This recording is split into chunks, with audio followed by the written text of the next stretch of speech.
You are late, boy. Tomorrow you will be here on time. Who are you? I am your stick master, Wu Ping. Tomorrow you will catch it. Now, pick it up.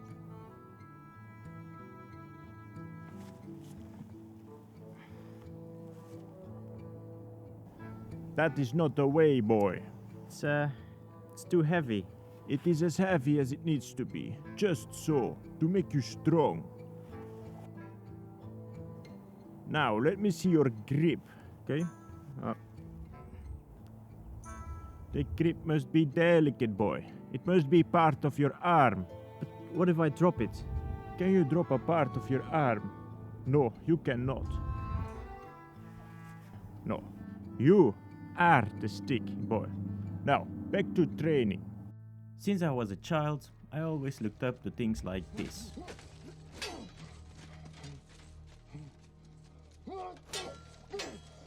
Or even this. Even today, as a fully grown adult, I just can't beat the feeling of just swinging a sword about and pretend I'm this cool warrior or knight. Be honest, when you find a stick in the forest, you tried some swings too, right?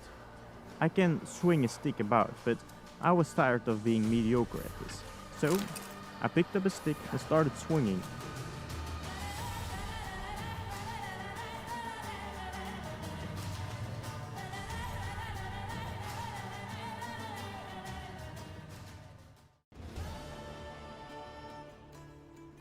There are many types of weapons, but it was no long thought process of which weapon I would choose. Since swords are illegal in my country, I simply picked up a stick and started learning some staff spins. So there I was, watching YouTube videos and trying staff spins. I was horrible at it, but I became better at it when time progressed. Roll the montage.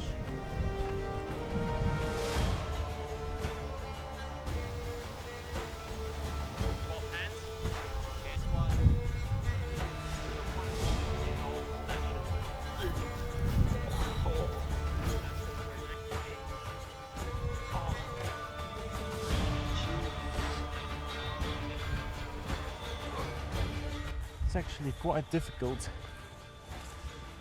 and a lot more tiring than expected, but it's actually a lot more difficult, way more tiring than expected.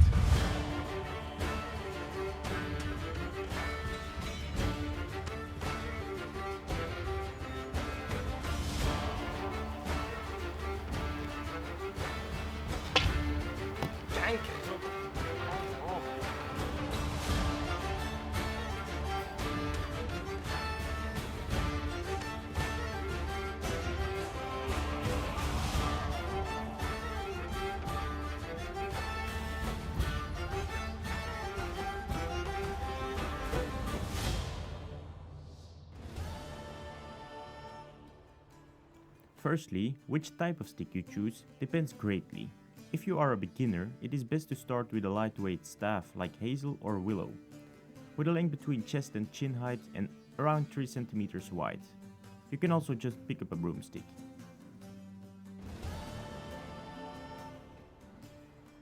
For these staff spins, you will want to find the center of mass of your stick. I simply burned down a line in my stick. It's around in the middle.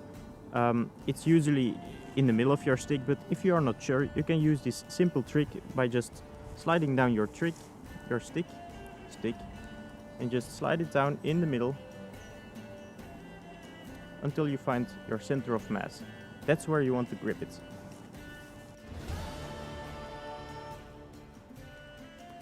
Now maybe to the most important lesson, proper footing and posture.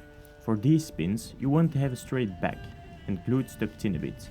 Imagine a rope pulling from the crown of your head. Now for the feet you want to set them apart, but not so that it will hinder your swings. Stand steady like this. And put your leg forward in the same side you put your stick. The first staff spin I learned was a very straightforward one. You grab the stick in the middle and basically start drawing aids with a descending move. When becoming familiar with the movement, you can ease the grip somewhat for a smoother spin and increase the speed slightly.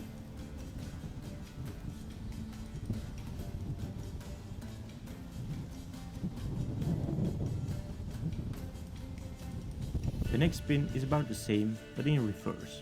Instead of descending circles, you do ascending circles. I had a hard time learning this one for some reason, but repetition and practice is the key. The next one is a very cool one, but a bit harder to master. The forward staff spin. To succeed in this one, you practice a skip and catch with the stick, instead of just grabbing it when turning. You skip one round and catch it when it falls in your hand. This way you will keep the grip at the same place and keep doing the spin. Take it slow and slowly increase the speed when you become better at it.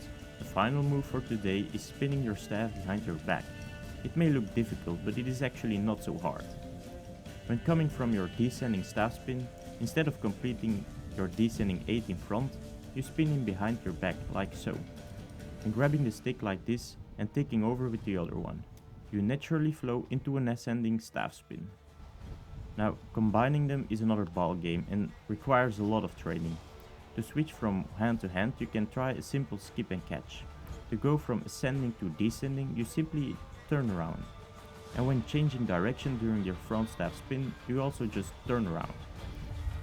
If you would like a more in-depth explanation or other spins, let me know in the comments. As you can see, I'm still very new at this, but I'm very glad I started this journey.